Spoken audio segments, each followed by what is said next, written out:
En la parte anterior vimos en detalle la ventana hepatorenal. Ahora haremos lo mismo pero con la ventana esplenorenal, donde veremos los puntos atómicos, las técnicas y algunos tips y pitfalls para evitar los errores. Entonces, en la ventana esplenorenal, lo que vamos a hacer es poner el transductor en el lado izquierdo del paciente con el punto hacia la cabeza y vamos a ir a encontrar esta imagen donde veremos el vaso, que es lo que usaremos como ventana acústica, el riñón y el diafragma. Entonces, como les decía, lo que veremos es el vaso, el riñón y el diafragma. Entonces, los puntos anatómicos que tendremos serán el espacio paraesplénico, el diafragma y el receso costofénico izquierdo, como ver acá, la interfase entre el vaso y el riñón, y finalmente el bolo inferior del riñón.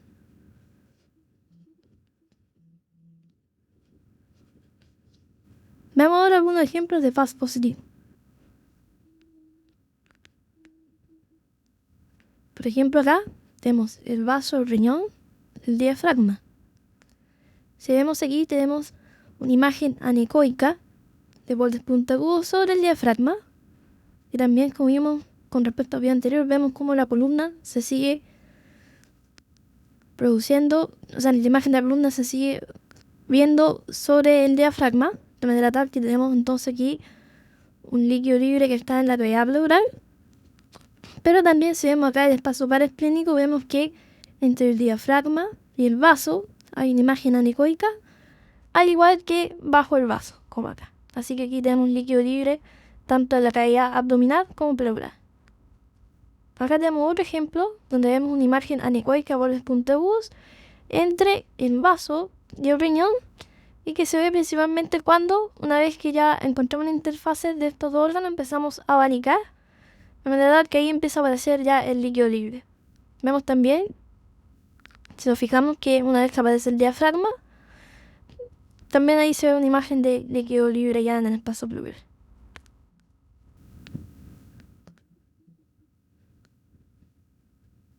Acá tenemos otro ejemplo donde vemos ya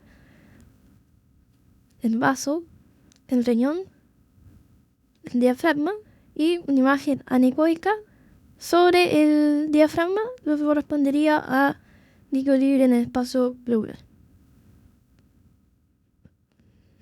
La técnica, en verdad, es erróneo decir que es igual que el espacio hepatorenal, ya que tenemos que tener en cuenta que lo que usamos aquí como ventana acústica es el vaso, que a diferencia del hígado es mucho más pequeño y se encuentra bien posterior. Si lo usamos bien, tenemos que ir lo más posterior posible, y ahí vamos a encontrar el vaso que nos va a servir de ventana, y una vez que lo encontramos, vamos a ir hacia arriba para el espacio pleural y después hacia abajo para bajar hasta encontrar el polo inferior del riñón.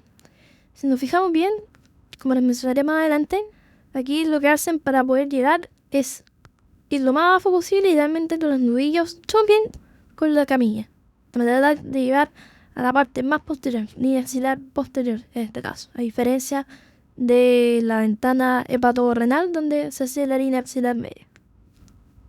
Acá de nuevo lo mismo, donde con los nudillos hacia la camilla vamos encontrando el vaso. Una vez que lo encontramos, subimos para ver el espacio pleural.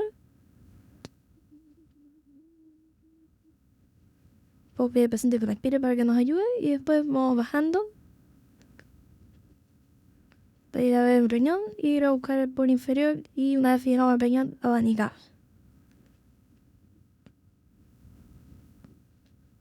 Luego hay algunos tips y errores en esta ventana. Una de las primeras cosas, como les decía, es la técnica para realizarlo, donde tenemos que ir a buscar el vaso, que es mucho más pequeño que el hígado y se encuentra lo más posterior posible, de manera tal que en vez de ir a buscar en la línea axilar media, que sea en la posterior y algunas veces mucho más abajo de eso. De manera tal que el transductor tiene que ir lo más abajo, y como les decía, generalmente se enseña de manera tal que los nudillos choquen con la camilla del paciente. Por ejemplo, acá en este video tenemos el vaso, el diafragma, el espacio pleural, y por acá debería estar el riñón. Si nos fijamos bien aquí, tenemos una imagen anecoica de bordes que en verdad puede definirse que son puntiagudos redondos, y esta otra imagen hiperecoica aquí, que es una línea. Si nos fijamos bien, empieza ahora a aparecer algo que invade todo este espacio anecoico donde está este líquido, no sabemos si está encapsulado o no, y abanicando un poco más y moviendo más el transductor, empezamos a ver ahí ya el riñón. Si nos fijamos bien, lo que estamos viendo aquí es el estómago y una zona nasogástrica que hay inflar, o sea, al echarle aire, vemos que el estómago se llena de aire y empiezan a aparecer imágenes de artefactos, que eran estas imágenes hiperecoicas que veíamos entre medio que ocupaban todo. Así que este es un error bastante común y se produce porque estamos realizando el FAST no en lo más posterior posible de la zona del paciente, sino que más anterior, desde una línea axilar media o probablemente posterior en algunos casos.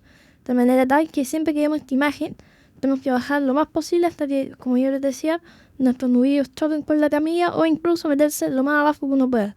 Y a veces entre la camilla y el paciente, con el transductor. Acá otro ejemplo. Si nos fijamos bien, tenemos aquí el diafragma. Y si somos bien meticulosos, podemos ver que hay una imagen anecoica entre el vaso y el diafragma. Esto es líquido libre en el borde superior del vaso. Y esto es uno de los lugares en esta ventana donde muchas veces se esconde el líquido libre.